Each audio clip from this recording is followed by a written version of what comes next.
Hello everyone, this is Zakir Hussain. Yes, వైజాగ్కి నిజంగా అక్కడ ఉండే వాసులకి ఇది భారీ గుడ్ న్యూస్ అనే చెప్పుకోవచ్చు. ఎందుకంటే కొన్ని రోజుల క్రితమే అక్కడికి ఒక కంపెనీ వస్తున్నట్టుగా మనం డిస్కస్ చేయడం జరిగింది. అట్లానే ఇప్పుడు మరొక సాఫ్ట్వేర్ కంపెనీ అక్కడికి రాబోతున్నట్టుగా కూడా తెలుస్తుంది. సో ఆ కంపెనీ డీటెయిల్స్ ఏంటి ఒకసారి తెలుసుకునే ప్రయత్నం చేద్దాం. ప్రస్తుతం మనతోటి జర్నలిస్ట్ జగదేవ్ ఉన్నారు, వెల్కమ్ చెప్దాం. Hello sir. హాయ్ జకీర్.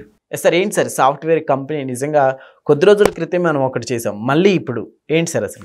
కూటమి ప్రభుత్వం ముందు నుంచి కూడా విశాఖని ఒక సుందర నగరంలా తీర్చిదిద్దాలి, ఆ సుందర నగరానికి అవసరమైన హంగులు ఆర్భాటాల అవసరం లేకుండా స్వచ్ఛందంగా సుందరంగా ఏర్పడిన నగరం విశాఖ నగరం. ఓకే, అక్కడ ఉండే కొండలు, చుట్టూ ఉండే వాతావరణం, సముద్రం, అది కూడా సహజసిద్ధంగా ఏర్పడ్డాయి. దాన్ని ఎవడు సుందరీకరించలేదు, తీర్చిదిద్దలేదు.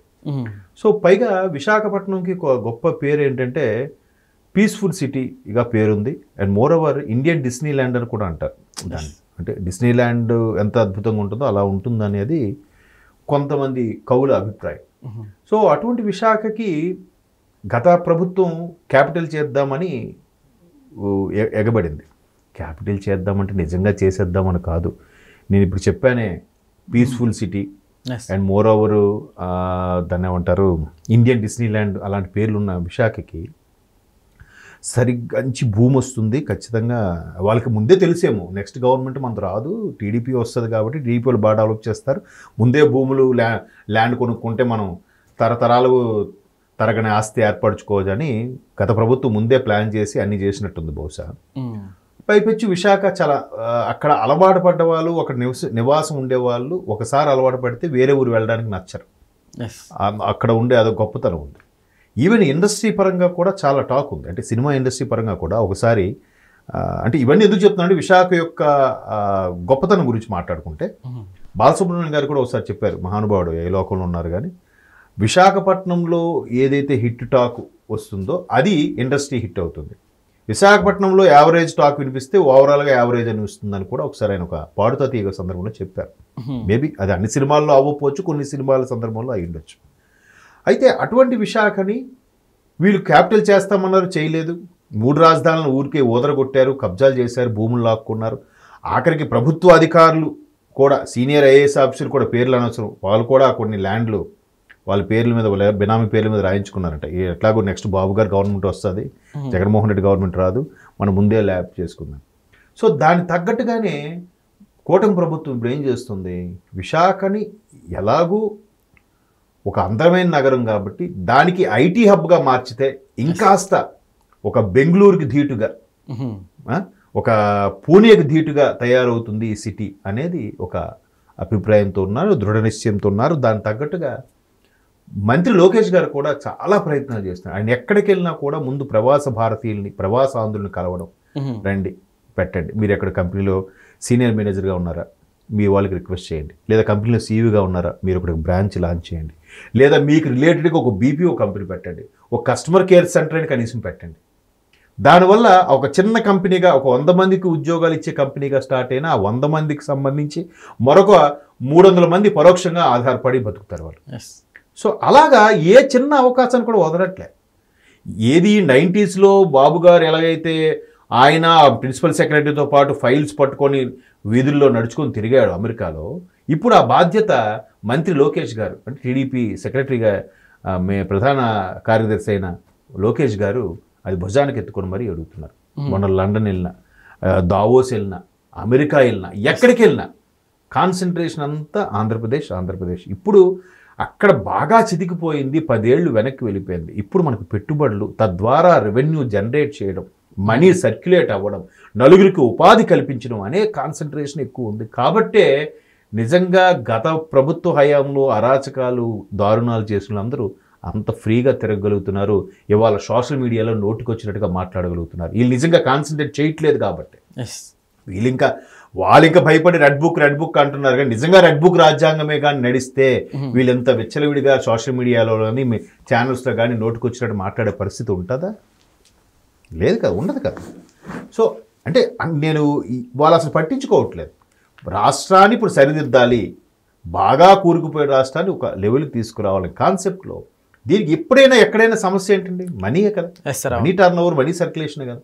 సో ఐటీ హబ్గా వస్తే అక్కడ రిజిస్ట్రేషన్లు, వాళ్ళకి సంబంధించిన అకామిడేషన్లు, తద్వారా హోటళ్ళు, ట్రాన్స్పోర్ట్ వాళ్ళు, ఎయిర్పోర్ట్ వాళ్ళు, ట్రాన్స్పోర్ట్ వాళ్ళు అందరూ బాగుపడతారు. దానికి సంబంధించి పరోక్షంగా హోటల్స్, టీ షాపులు, హౌస్ కీపింగ్, సెక్యూరిటీ, ఎంతమంది బాగుపడతారు అనేది కాన్సెప్ట్. సార్ అట్లానే ఇప్పుడు వైజాగ్ ఆల్రెడీ ఎంతో కొంత develop city already. So actually ఇప్పుడు ఈ కంపెనీలు రాకతోటి సో ఇంకా డెవలప్ ఉంచుకుంటుందనే చెప్పాలి కదండి.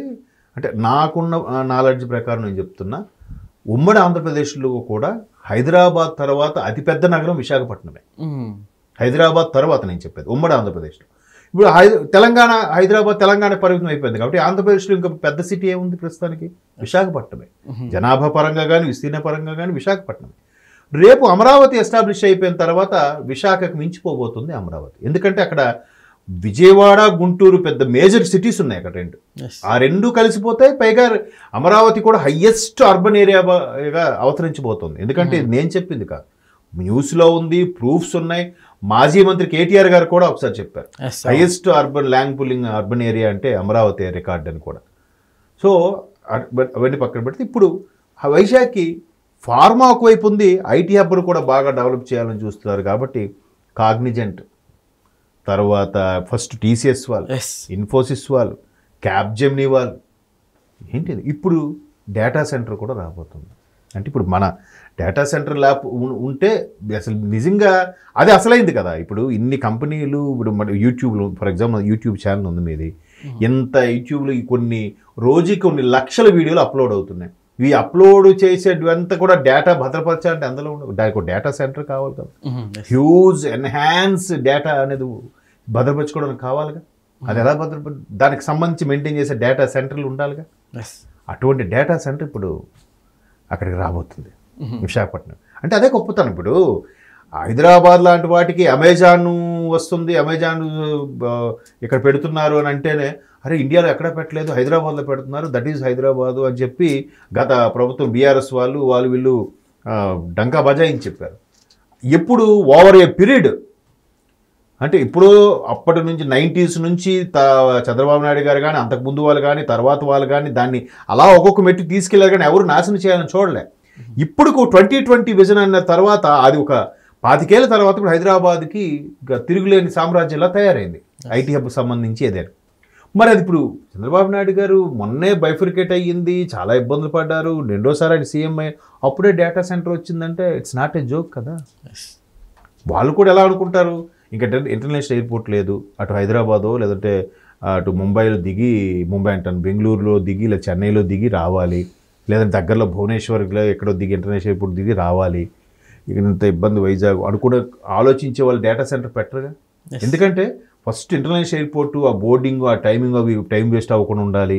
తర్వాత వాళ్ళకి తగ్గట్టు హై క్లాస్ అకామిడేషన్ రావాలి. ఇవన్నీ ఉంటేనే వాళ్ళు పెద్ద పెద్ద కంపెనీలు విదేశాల నుంచి రావడానికి వాళ్ళు మొగ్గు చూపుతారు. పైగా విశాఖపట్నం వాతావరణ పరంగా హీట్ అయినప్పటికీ కూడా అక్కడ డేటా సెంటర్కి అన్ని పెట్టారంటే ప్రభుత్వం ఆల్రెడీ దానికి సింగిల్ పేపర్ డాక్యుమెంట్ కానీ చాలా తక్కువకే ఇవ్వబోతుంది. దాని మీద కూడా వీళ్ళు కామెంట్ చేశారు వైసీపీ వాళ్ళు, రూపాయికి ఇస్తున్నారు, ₹2 ఇస్తున్నారు. పూర్తిగా ఇచ్చారు కదా, 99 years లీజ్కి ఏదో ఇస్తారు. తద్వారా ప్రభుత్వానికి ఎంత బెనిఫిట్ వస్తుంది? అలాగ పడి ఉండే భూముల కన్నా అక్కడ అది ఇస్తే ఏమవుతుంది, ఎంత బెనిఫిట్ అవుతుంది, ఎంతమంది బతుకుతారు? మరోవైపు కూటమి ప్రభుత్వం ఏమని హామీ ఇచ్చింది, 20 లక్షల ఉద్యోగాలు కల్పిస్తామంది. ఆల్రెడీ డిఎస్సితో ప్రూవ్ అయింది.